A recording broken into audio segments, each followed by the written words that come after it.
Welcome. Take a moment.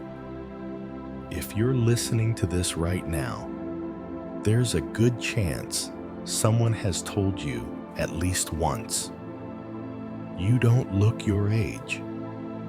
Maybe they meant it as a compliment. Maybe you smiled and moved on. But later, standing in front of the bathroom mirror, early morning coffee still brewing in the background, you felt something else.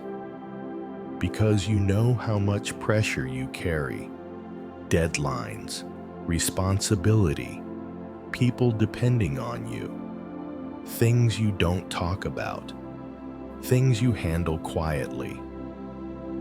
So the question isn't, why do I look younger? The real question is, why hasn't life broken me yet? Most men don't get worn down by time. They get worn down by what they keep taking personally, by the weight they never put down, by reacting to everything as if it all matters the same. And some men don't do that, not because life is easier for them, but because they've learned where to stand when pressure hits. This isn't about skin. It isn't about age. It's about something internal, something ancient, a way of meeting life without letting it carve you up from the inside. Let's talk about that. Something ancient, a way of meeting life without letting it carve you up from the inside. It shows up in places so small you barely notice them anymore.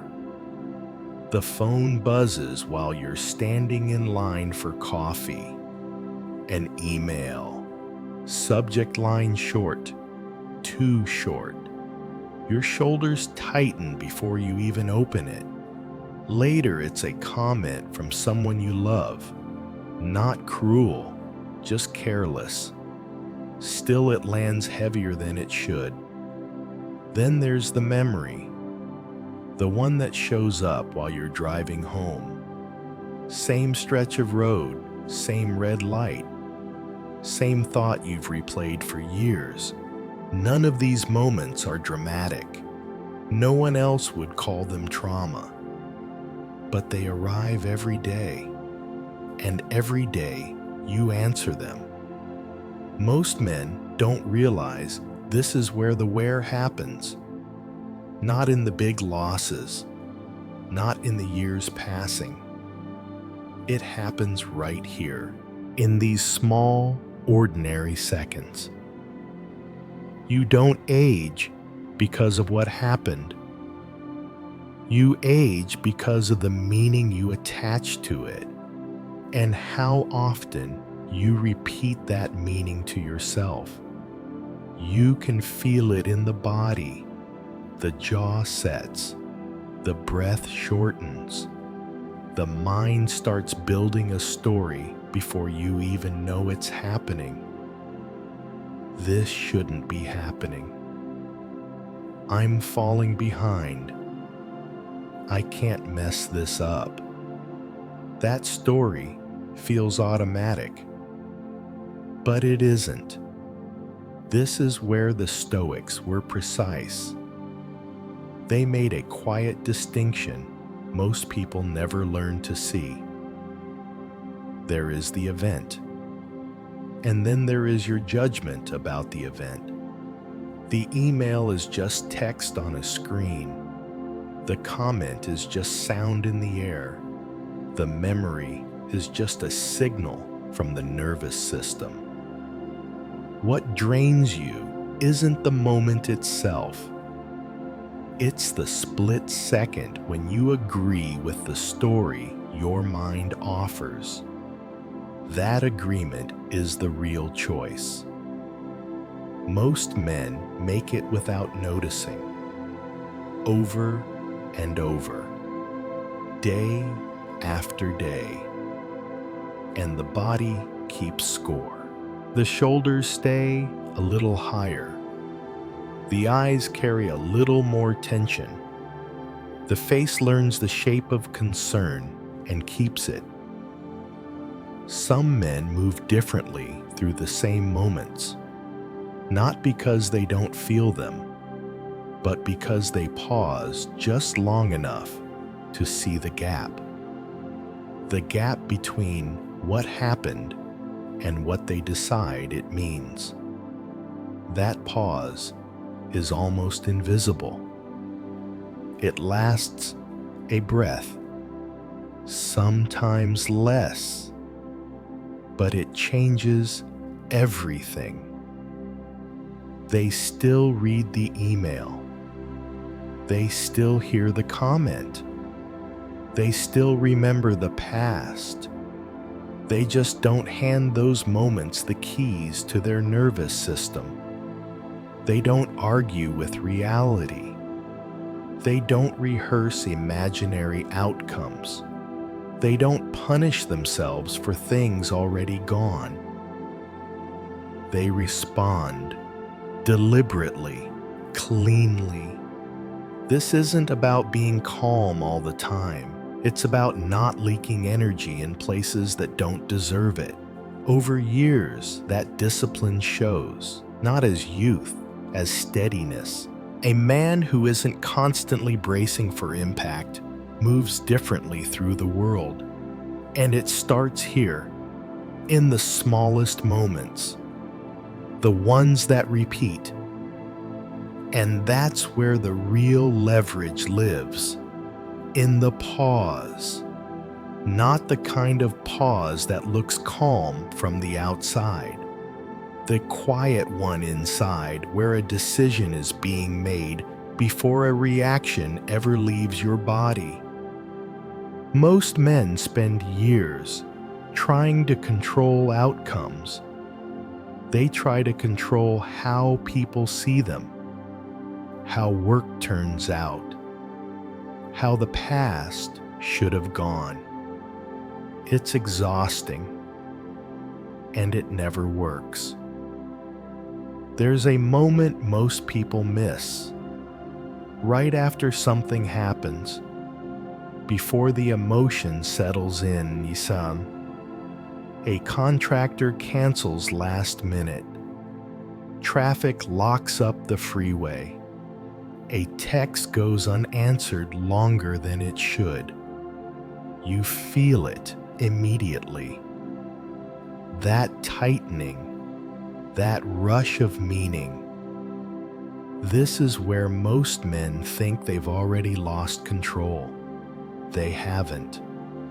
What's happening now isn't emotion, it's an invitation. The Stoics had a word for this, but you don't need the word. You already know the experience. Something shows up in your mind and says, "This is bad. This is personal. This means something about me." You don't feel the anger yet. You don't feel the frustration yet. You feel the moment before it. That's the line. You don't control what shows up, but you do control whether you agree with it.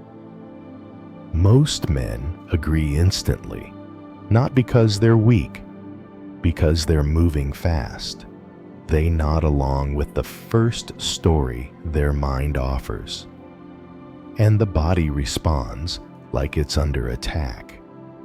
Heart rate climbs, breath shortens, muscles brace.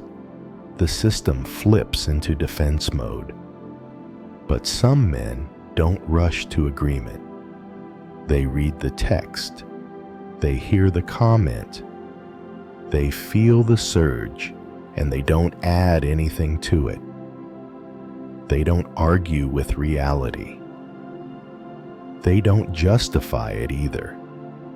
They let the impression sit there unanswered for just a moment.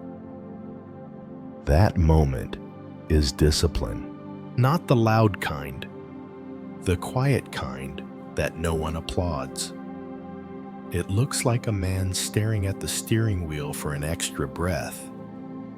It looks like someone closing a laptop instead of firing back an email. It looks like walking to the sink, rinsing a mug, letting the shoulders drop. This isn't passivity, it's authorship. When you don't agree right away, the body follows. The nervous system stands down. Energy stays where it belongs. You're no longer reacting to life. You're responding to it. Over time, this adds up, not in dramatic ways, in subtle ones. The face softens, the posture opens, the eyes stop scanning for the next hit. A man who doesn't give his agreement away cheaply doesn't live in constant defense.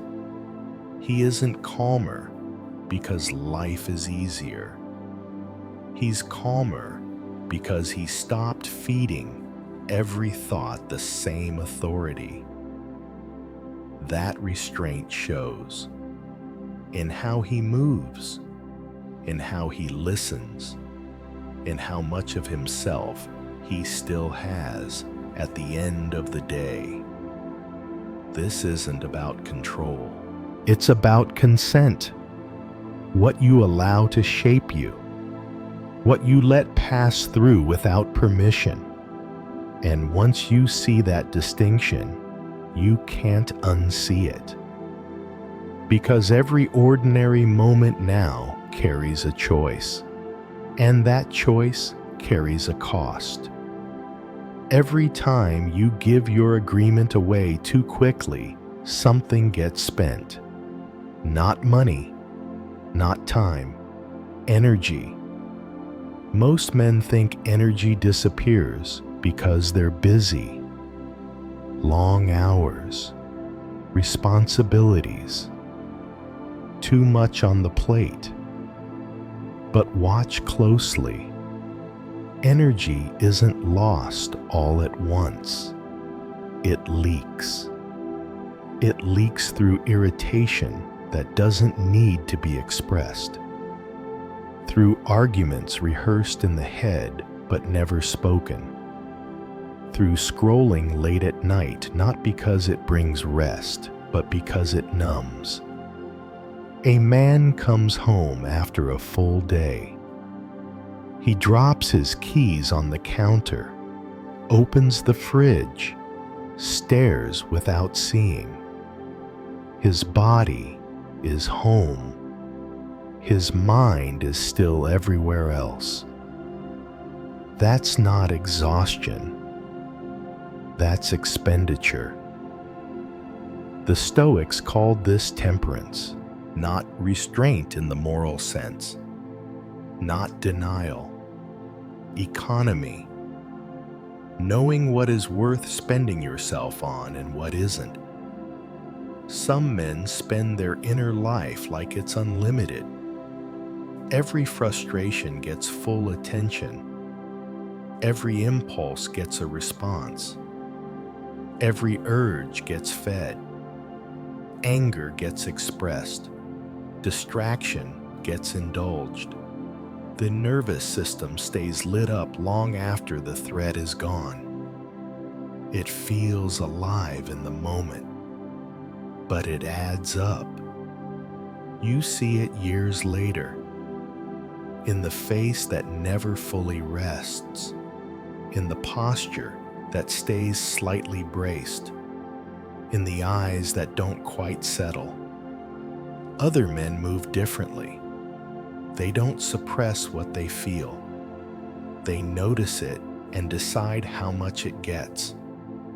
A sharp comment comes their way. They feel the heat rise, and they don't follow it. Not because they're afraid, because they're selective.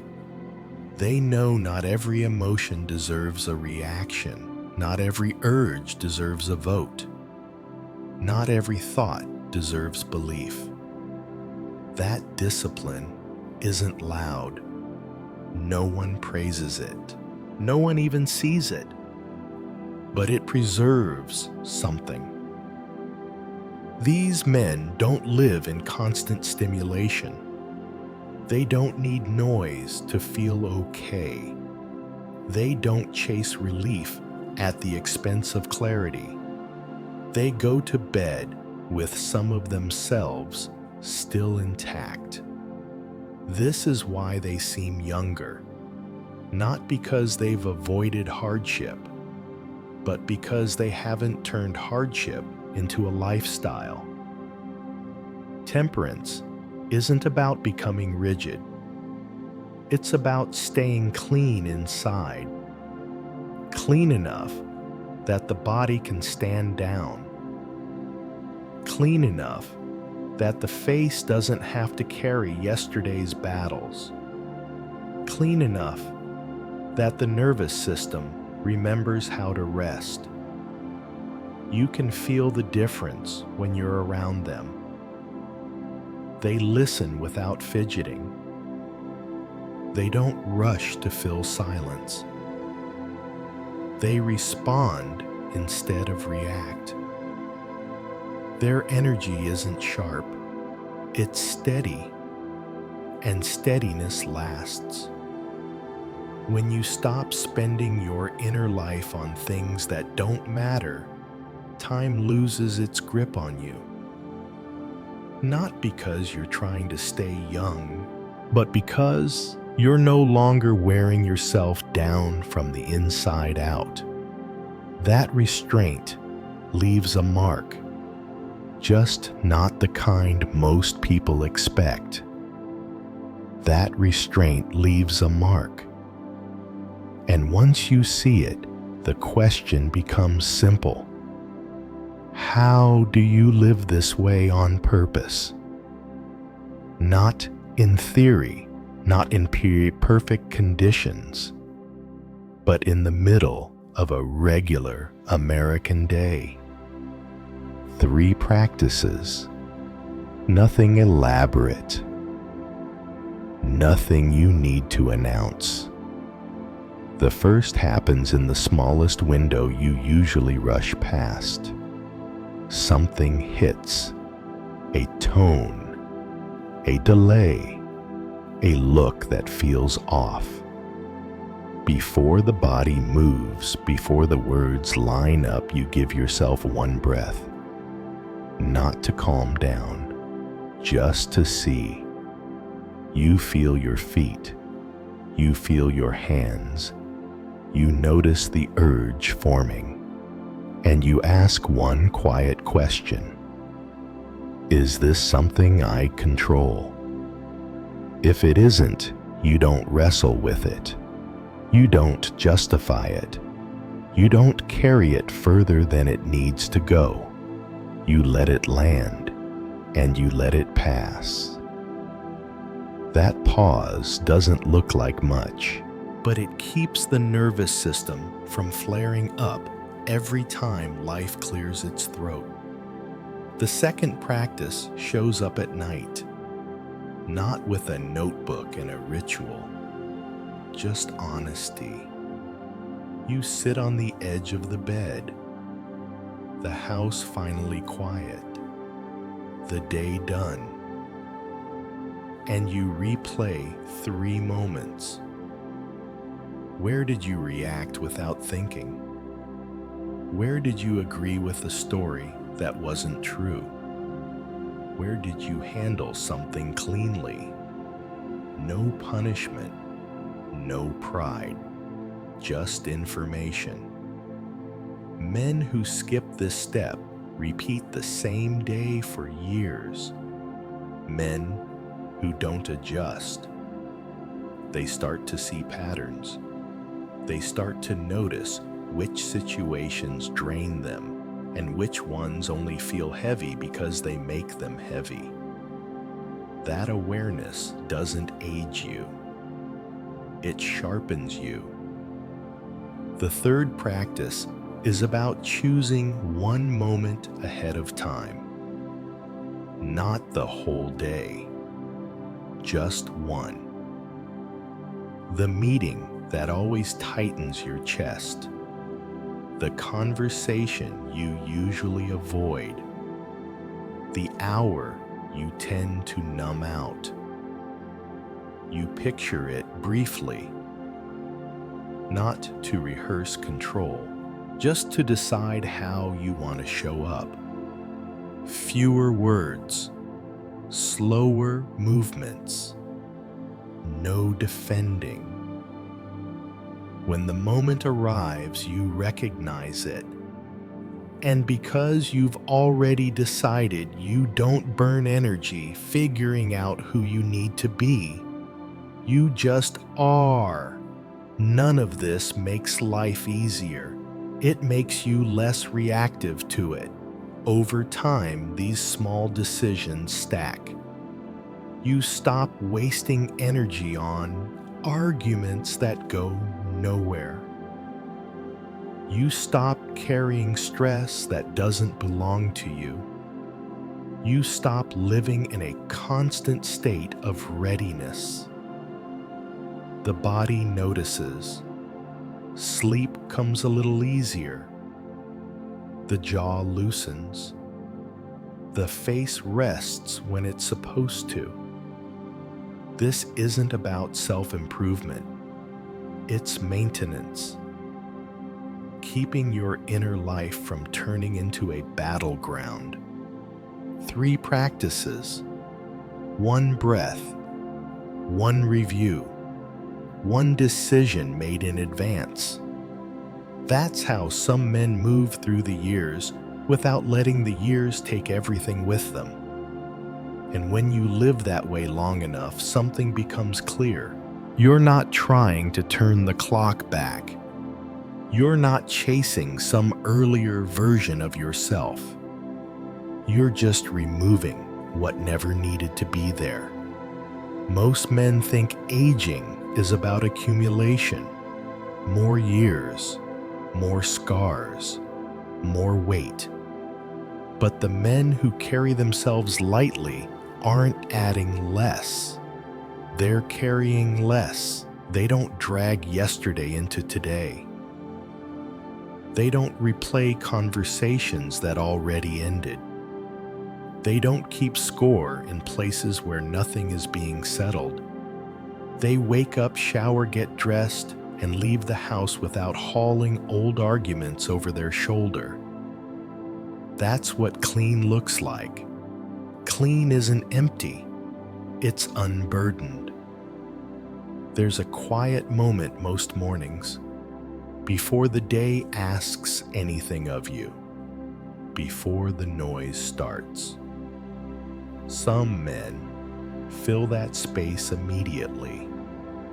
News, messages, problems they can't solve yet. Others let it stay open.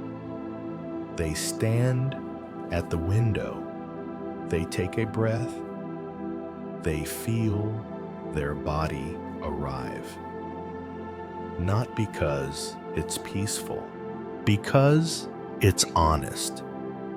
Stoicism never promised youth. It offered clarity. And clarity has a way of softening the damage time tries to leave behind. When you stop arguing with reality, your face stops holding the argument. When you stop feeding every irritation, your nervous system stands down. When you stop treating every thought like a command, your inner world gets quieter. That quiet shows, not as brightness, as steadiness. People notice it without knowing why. They say you seem rested, grounded, different. They assume you've been lucky or disciplined in obvious ways. They don't see the real work. They don't see the times you let something go unsaid, the moments you didn't take the bait, the nights you chose sleep over numbing out. They don't see the internal cleanup, and that's fine. Because this isn't about how you're perceived, it's about how much of yourself you still have. A man who lives clean inside doesn't need to perform youth. He doesn't need to prove resilience. He doesn't need to harden. He adapts without breaking. He responds without flinching. He carries himself like someone who isn't at war with the day. That kind of presence lasts, not because time slows down, but because fewer things are draining you as it moves forward. You don't need to reinvent your life. You don't need a reset. You need fewer unnecessary battles. Fewer stories you don't believe anymore. Fewer reactions that cost more than they give back. Live clean long enough, and your body follows. The face relaxes, the posture opens. The eyes stop searching for what might go wrong. Not younger, clearer. And clarity has a way of aging well. Clearer. That's the word that stays. Not younger, not tougher, not untouched. Clearer. Clear enough to see what actually matters when the day presses in. Clear enough to feel the moment before it hardens into habit. Clear enough to choose again. Because, in the end, nothing here was complicated. No dramatic turning point. No reinvention. No moment where life suddenly got easier. Just one choice, made quietly, repeated daily. You wake up. The day starts asking for things. Some of them deserve an answer. Most of them don't. A comment that doesn't need a reply. A worry that doesn't need rehearsal. A thought that doesn't need belief. You let it pass. That choice doesn't announce itself. No one notices. No one applauds. But your body does. The shoulders drop a little sooner. The breath goes deeper without effort. The face stops bracing for what hasn't happened yet. This is how character forms. Not in big declarations, in what you refuse to carry. The Stoics didn't talk about building a perfect life. They talked about keeping the inner one intact. Day after day, life will offer you impressions, stories, pressures, shortcuts. You don't get to stop them. But you do get to decide what you agree with. That decision shapes how much of yourself you keep. Over time, it shapes how you move, how you listen, how you rest. It shapes what people sense when they're around you. They may never know why you seem steady, why you don't rush, why your presence feels settled. That's fine. This isn't about appearing wise. It's about being less worn. Tonight, there will be one moment, just One, something small, something familiar. A pause before reacting. A thought you don't follow. A tension you choose not to feed. Take that moment seriously, not because it's heroic, because it's cumulative. A single choice won't change your life, but the kind of man who keeps making it will. May you move through your days without unnecessary weight. May you leave the battles that don't belong to you. May you keep what's essential and let the rest pass through. If this way of living speaks to you, stay with it. Return to it tomorrow and the day after that, not to become someone new, but to remain yourself. One small choice each day